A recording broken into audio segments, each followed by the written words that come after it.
Welcome to Dateline Health. This is Fred Lippman coming to you from Southeastern University. And we had a show a while back with one of our guests was here with, I believe it was Dr. Liederman was Exactly. here. Right. And we were talking about the general issues of children with special needs and things of that nature. And we had a lot of, I guess you'd say, interest in issues specifically to autism and child behavioral issues. So I figured I want to bring some experts back. So in front of me I have Jennifer Pusins, who is, and your doctor's Jennifer Pusins. You got so many acronyms in the back of your name you have to tell us.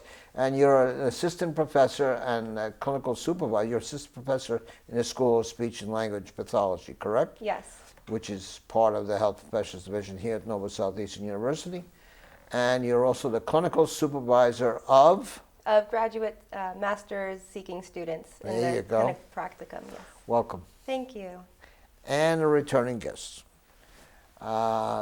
And she's got a lot of acronyms after her name too, but it's Dr. Roseanne Lesack, and she's a director of the Unicorn Children Foundation Clinic and other things. So welcome. Thank you so much for having us back, Dr. Lippman. I love doing this show, and I love being here to describe all the services that we have to offer at the Unicorn Children's Foundation Clinic, which, as you know, is housed at the Mailman-Siegel Center for Human Development and does just such wonderful work for children in the community of Broward and really of South Florida. So thank you for having us. Well, again, let's expand on that. Firstly, a lot of our viewers do not know, because these were the questions that came to us after the last taste that we gave them, and that is that the Mailman-Siegel School, which is worldwide, known for what they do for children who are developing from, I guess, age 1, or cradle almost, to up to kindergarten age.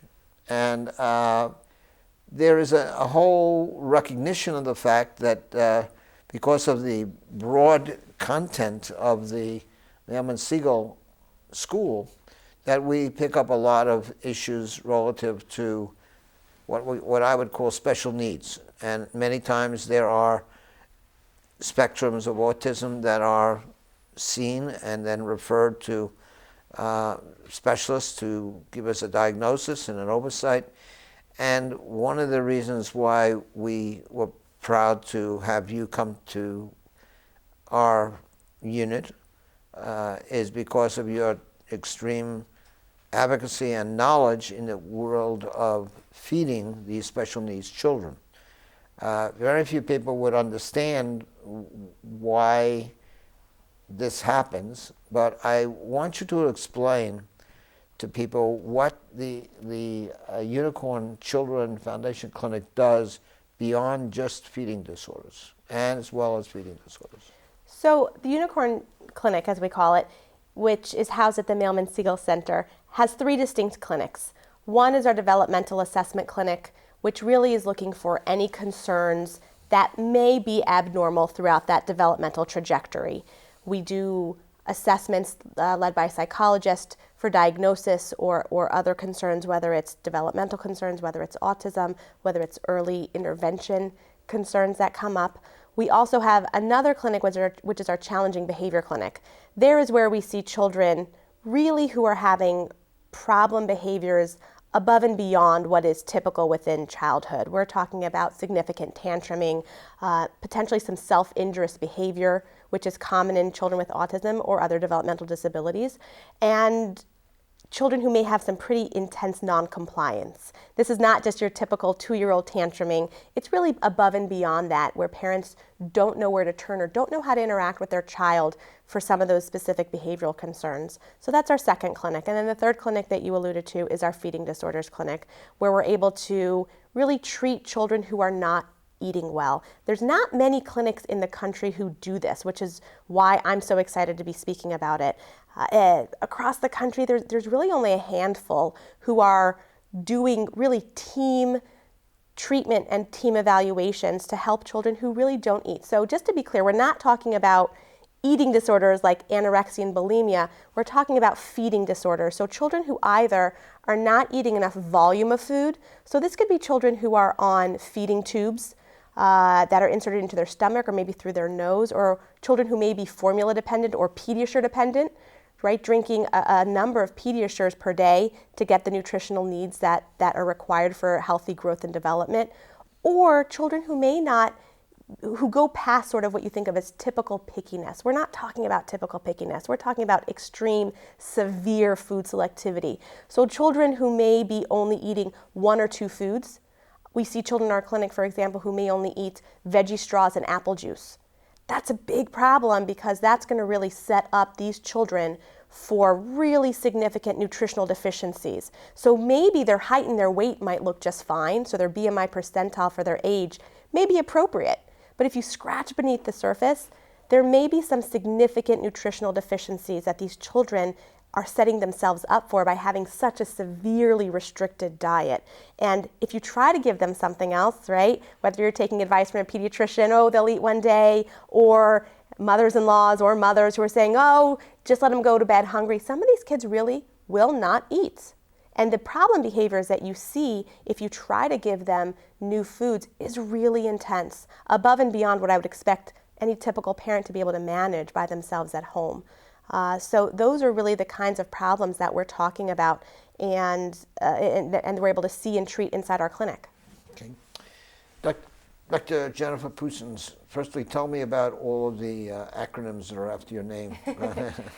So I have a clinical doctorate of medical speech pathology. That's from the University of Pittsburgh, and I am one of the first 10 in the country to receive this degree, and one of the first people in the state of Florida to be practicing with this degree. So I have a unique background specifically in the medical aspects of speech pathology. And throughout my program, I specialized and focused my studies on infant and pediatric feeding and swallowing. I have a lot of experience in the NICU setting and helping babies that are born a little bit too early get to their feeding milestones and feed successfully. I am also a certified breastfeeding specialist, so I essentially get to help mom and the baby at the same time, which is a wonderful, wonderful service to provide. I am in the process of becoming a board-certified lactation consultant, so that's also another area that we would like to expand upon in the feeding clinic, is to help these breastfeeding moms and babies that are having breastfeeding difficulties so they have a place to turn and receive some services as well.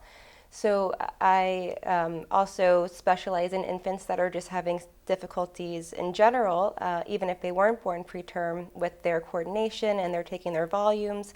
So I bring a little bit of a different component into the feeding clinic, where Dr. Lesack specializes more in the behaviors and I specialize more in the medical aspects. So one of the great parts of our team evaluations is that we look at the child from a kind of whole perspective. So I'm looking to see if there's anything underlying that could be causing this feeding aversion or refusal to feed. And Dr. Lesack then looks at the behaviors, and we try to kind of discuss together, well, are the behaviors due to a medical component that maybe the pieces haven't been connected, that that's the reason why this child's having a feeding issue. So we have a wonderful approach that I think is really beneficial to these children. Well, you know, I said to, I guess, Dr. Lesack, and she was here with Dr. Liederman, and I look at it as a blessed adventure. What you all do, and when I look at the Mailman-Siegel School here at Nova Southeastern, and now the feeding clinic starting, and the what I would call the clinically observational and diagnostic work that's being done in speech, language, and pathology through people like yourself, it's a blessing for not only our community, but really for the people who will read your observations in literature and papers and presentations. And what you brought up was such an important point that can't be overlooked, is the role of the parents. These parents are stressed. When you think of what is the first primary role of any parent when that child is born, it's to feed their child.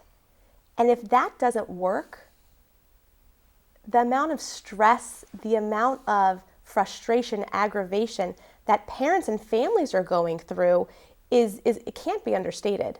So when we talk about how do we help this child, it's really not in isolation. I'll always tell parents, I don't care how well your child eats for me in the clinic. It really matters how well your child is going to eat for you at home.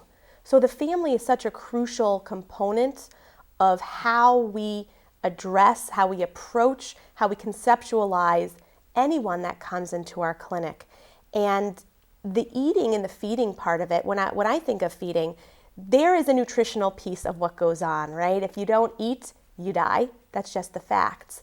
But the other piece, which oftentimes gets subsumed under the nutrition, is the social interaction that we think about with food. So if you think about a party, if you think about a birthday, an anniversary, a holiday that you celebrate, it always has food. Whether it's cake or a certain specific food item that goes with that holiday. And for kids who can't eat, they're missing out not just on the nutrition, but they're missing out on that social interaction with their family, or if they can't be eating foods in the cafeteria with their peers. That's a lot of social interaction that these children might be missing on a regular basis because there's some disordered component of what they're not able to do during meal times. So that bigger picture and the bigger milieu of how our society really deals with feeding is impacted, not just the basic nutrition of the child. Yeah.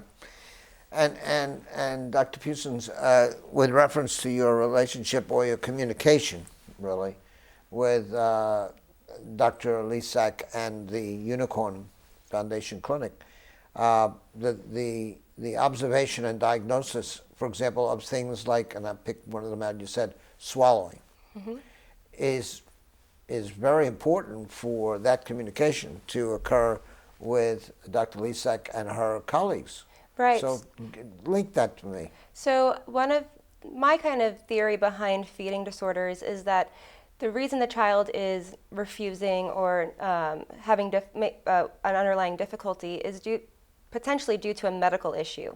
The child learns that feeding is not a pleasurable experience. They learn that it's difficult if they have underlying medical issues that are within the gastrointestinal tract, like reflux or delayed gastric emptying, or some underlying medical issue that makes feeding a negative experience. Then they learn this isn't fun and I don't want to do it. The same way how when we rode our bike and learned to ride a bike and we fell off and scraped our knee, we didn't want to get back on the bike. We said, no, it's okay, we can just walk. So the child learns that, nope, this isn't fun and I don't want to do it anymore.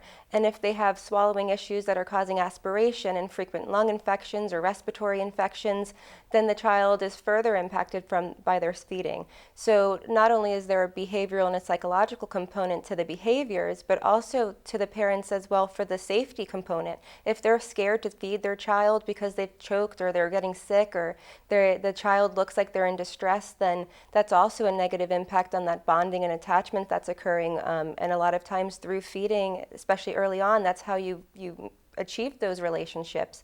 So by having the component of safety and looking at swallowing, making sure everything is going down into the stomach and nothing's escaping down into the lungs, it's such a big aspect of the underlying feeding disorder. These children learn really early on, if feeding's not a fun experience, then I don't want to do it anymore. So we're trying to correct that as soon as we can and provide the appropriate strategies to make feeding a safe, pleasurable experience for all these children. And what's exciting about what we're being able to do now is that we do it together in the same room, as opposed to saying, let's see the behavior, come to my clinic, come here, we'll do an evaluation here, then now go over to the speech clinic, go do an evaluation there. We're doing a team evaluation at the same time, so those parents don't have to sit and tell me an hour of their history and then sit and tell Dr. Pusins separately a different hour of their history. We're really able to collaborate and conceptualize the case together to be able to really figure out what are the next steps for this child. That's what's really exciting about the clinic in terms of the new aspects and components that we've been able to integrate over the past few months. Before I forget, where is the Unicorn Foundation Clinic? Where is it? So the building is within the Mailman-Siegel Center, Right. which is on 36th Street, right off of University. So it's there, and if people have questions, and otherwise we're going to put up telephone numbers for you on the screen. If they have any questions at all, they're going to call. Absolutely. We want them to call. Absolutely, Yes. absolutely. And we have a really wonderful website that'll allow you to send in messages that way as well. What's the website? The website is www.nova.edu/unicorn clinics. Unicorn Clinic. There you go. Clinics with an S, so that you can fill in your name, your information, and get that to us. Or people always can call. There's someone answering the phones during regular business hours at 954-262-CARE, which is 2273. 954-262-CARE. Exactly. You got it. Well, you know, the reason why I wanted to bring you back is because there was such a really a deep sense of almost non-belief, and then a deep sense of what I would call sadness in some of the communications we got relative to your conversation about the feeding clinic. Mm-hmm. Dr. Liederman, when she spoke about the general magnificent Mailman-Siegel Center, which talks about the developmental issue of a child growing up, that doesn't mean there's something wrong. Unfortunately, in our society, many times people who do things that look differently or think differently, then I don't want to bother with it. The thing that fascinated some of the viewers was, I hope my child, my grandchild, my niece, my nephew, they're not going to be part of that situation.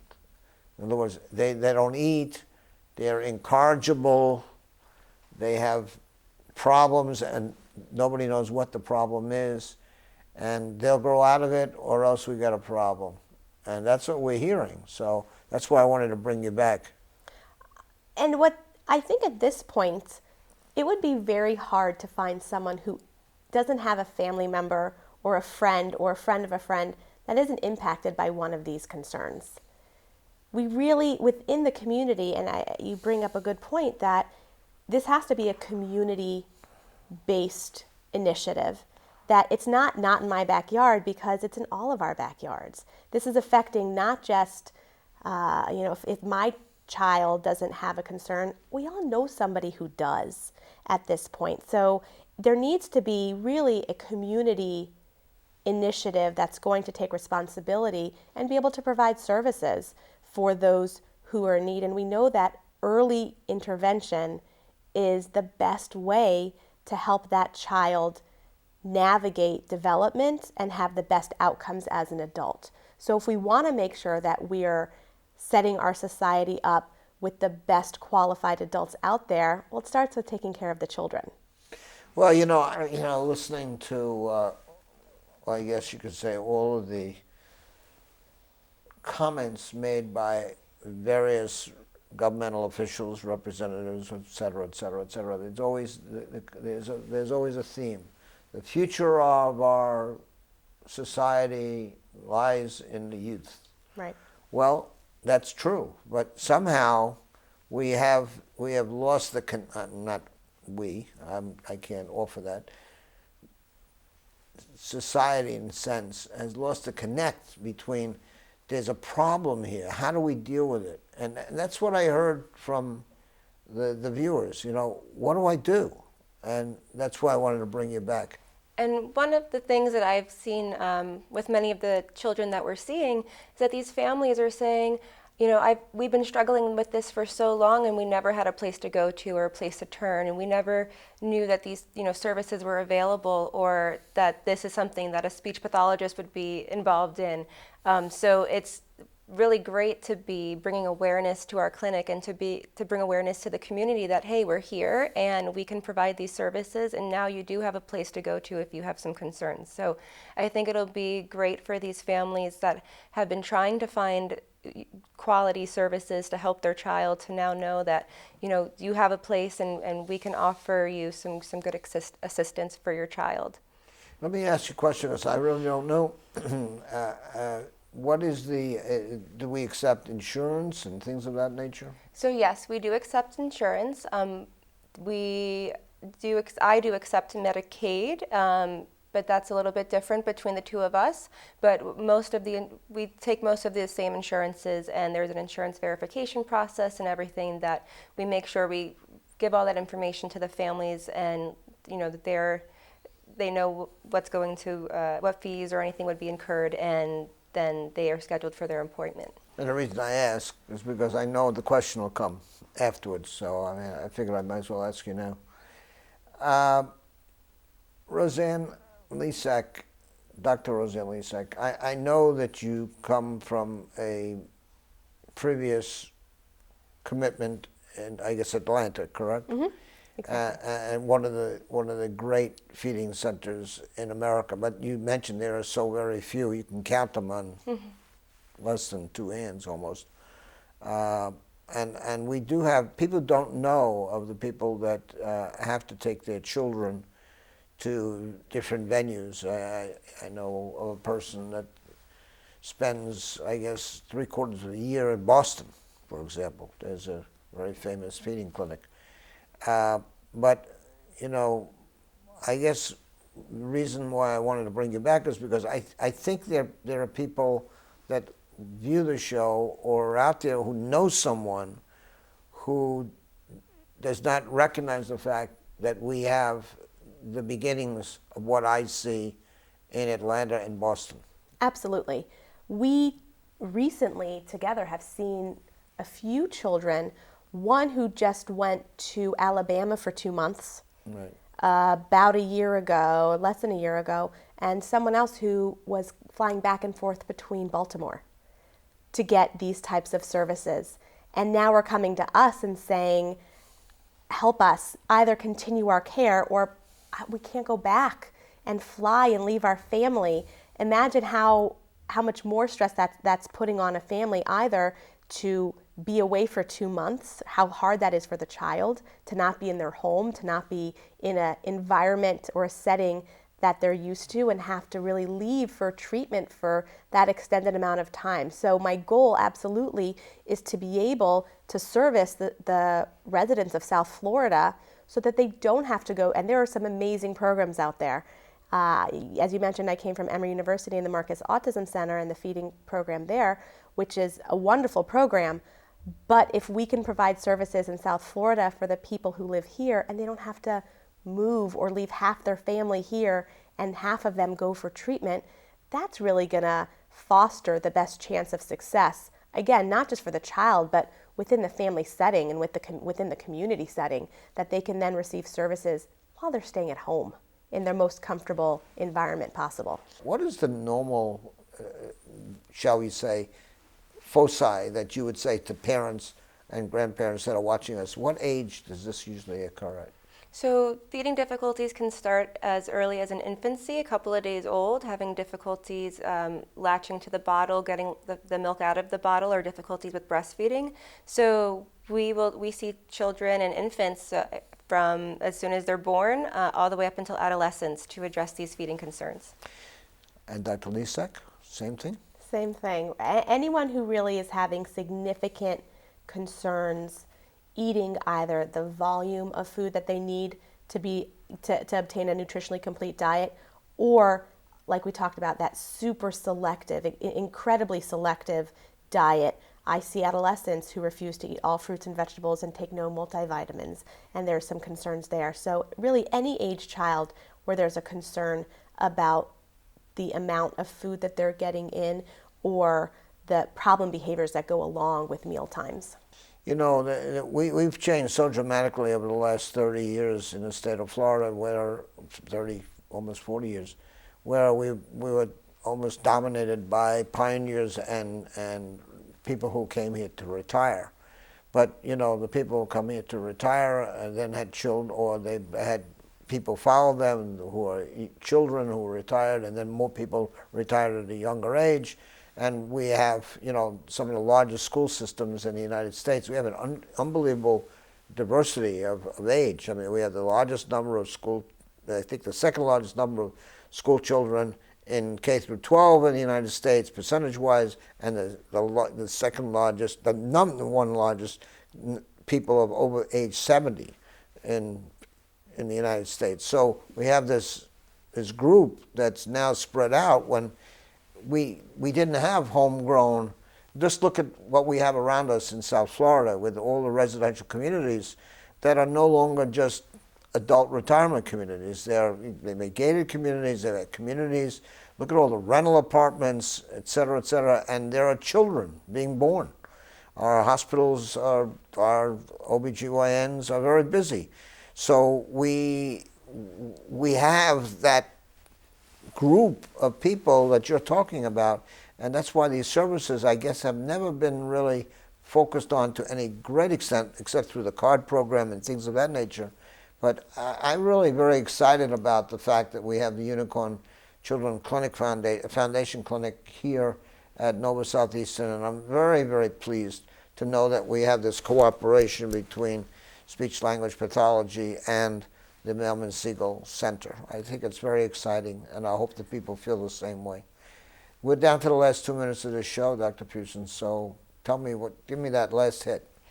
Well, I hope that everybody watching, if anybody knows somebody that has a child that has a feeding difficulty or feeding, or even a swallowing disorder, that now they know that they have a place to turn to. We will be able to provide comprehensive services to those children, and I am just so excited to be part of this new clinic and new area of services that's being provided here at Nova, and also this new approach here in South Florida that we haven't seen much of. So I'm excited to be part of this.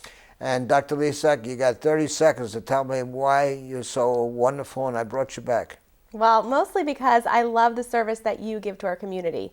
This show is plays such an important role to allow people like us to come and share the work that we do. So I just want to thank you for allowing us to be able to share our information and be here with you. Yes, well, thank you. No, you don't thank me. It's my job to help the people out there. The viewers have been very kind to us, and they wanted certain answers, and hopefully we gave them the answers to a lot of their questions and anxieties. I can tell you that we have a telephone number and email address right here. If you have any questions, you have any desire to present us with a question, we'll be glad to get you an answer.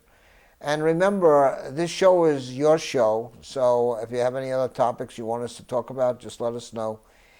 I always tell you to take good care of yourself, but in this case, knowing that these folks are in front of me and they taking care of the children of need and special needs, and you know, could be a child that doesn't have dramatic special needs relative to behavioral needs, but has some other issues, and they have told you how they deal with it. So thank you again for showing up one more time.